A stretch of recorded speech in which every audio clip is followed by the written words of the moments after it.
Sava. Niki ushobora gufata ariko utagikozeho? Amasomo. Amasomo? Gute? Mu mutwe nayashyiramo. Utagikozeho? Ngombwa. Mbwira ikintu ushobora gufata ariko utagikozeho.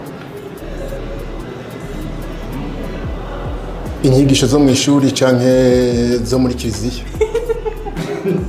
Meze neza cyane. Mbwira niki ushobora gufata ariko utagikozeho? Yo. Ushaka gufata utagikozeho. Yego. Umusatsi. Umusatsi. Cyangwa ubwoya bw'inyamaswa. Gute se? Bigifasha utagikoze. Nako iki kintu narwo kibaho kwanza ndihindutse. Ntabwo yabikira wagifuza tutagikoze kandi wagifasha. Ni sawa. Mbwira. Niki ushobora gufata ariko utagikozeho?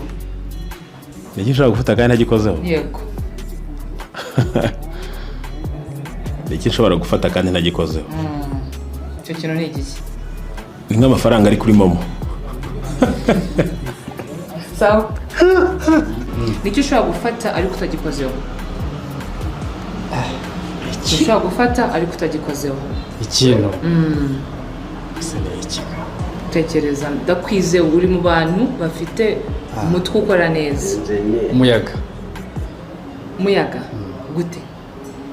Gute umuyaga? Gute? Umuyaga nyine uba wufashe ariko utawukozeho. Bwira ikintu ushobora gufata ariko utagikozeho. Ni iminota ingahe kusubiza? Iyo ushaka udusegonda duke. Gufata ku kintu ntagikozeho? Ikintu ushaka gufata ariko utagikozeho. Ikibazo kirankubise. Shabiteze. Mbwira ikintu ushobora urumva gufata ariko utagikozeho. Simbizi, shaka no kubimenya.